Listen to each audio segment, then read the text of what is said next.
Sabda TV. Kemudian yang terakhir. Sebetulnya ini pembahasannya banyak, ada 10.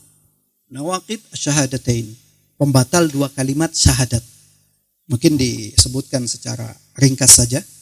Di mana nawaqidus syahadatain itu nawaqidul Islam, pembatal keislaman. Setelah kita tahu syarat kalimat la ilaha illallah, rukunnya, maknanya, konsekuensinya. Kemudian syahadat yang kedua, syahadat anna Muhammad Rasulullah, juga makna, rukun dan syaratnya. Yang kemudian konsekuensinya juga. Maka kita pun harus tahu. Tadi syarat kalimat anna Muhammad Rasulullah sudah disebutkan belum? Oh, tadi masuknya konsekuensi ya. Kalau syaratnya ini lebih sedikit. Syaratnya saja dulu untuk yang pembatalnya nanti. Syarat syahadatu anna Muhammad Rasulullah ini disebutkan ada 6. Ada 6. Yang pertama,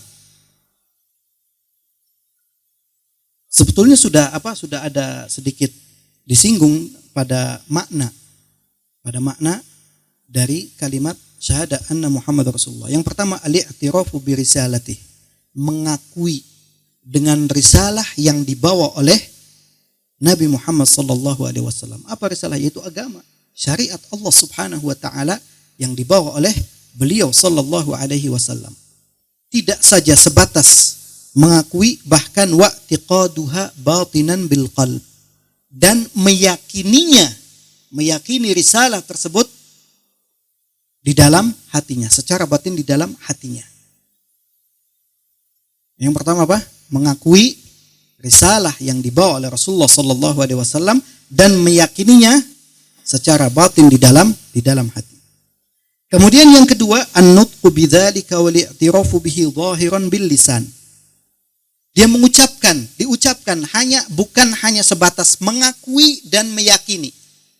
Tapi harus dibuktikan dengan ucapan lisan.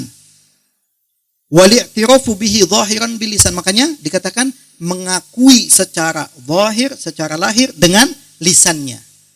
Jangan sampai keyakinannya ia mengakui tapi lisannya tidak mengucapkan. Seperti siapa? Pamannya, Abu Thalib.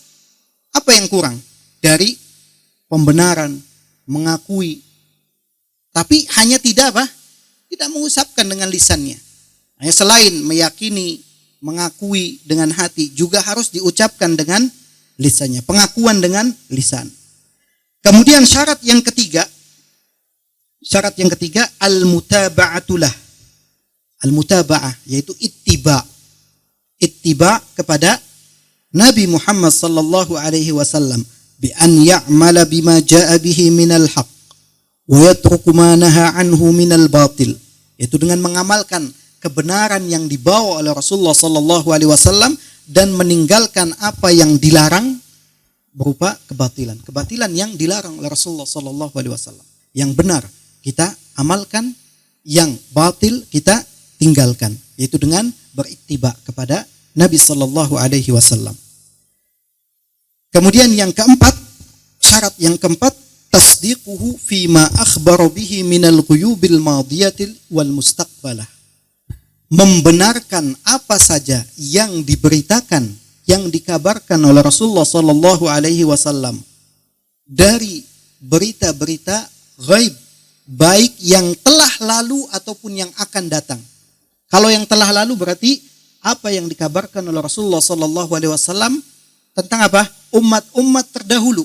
Ketika disebutkan bahwa dahulu ada umat yang demikian, berarti yang sudah al-madiyah, yang sudah berlalu, yang terdahulu. Kalau wal mustaqbal, yang akan datang, seperti sayati zamanun, akan datang suatu zaman. Orang yang berpegang teguh dengan agama itu seperti menggenggam bara api. Akan datang suatu kaum yang mereka akan menghalalkan Nah, itu termasuk Termasuk yang dikabarkan akan yang ketika itu ya, yang akan terjadi. Jadi kita harus Harus kita benarkan. Kemudian yang kelima, mahabbatuhu asyaddu min mahabbatin nafsi wal mali wal waladi wal walidi wan nasi ajma'in. Mencintai beliau sallallahu alaihi wasallam melebihi cintanya kepada dirinya sendiri, kepada hartanya, anaknya, kedua orang tuanya dan seluruh manusia. Tidak boleh melebihkan cinta itu semua daripada cintanya kepada Rasulullah sallallahu alaihi wasallam. Harus melebihkan cintanya kepada Rasulullah sallallahu alaihi wasallam daripada yang lainnya. Kemudian yang keenam, yang terakhir, taqdimu qawlihi ala qawli kulli ahad wal amalu bisunnatih. Mendahulukan sabda Nabi sallallahu alaihi wasallam dari ucapan siapapun dan berusaha untuk mengamalkan sunnah beliau sallallahu alaihi wasallam. Allah taala alam, mungkin kita cukupkan.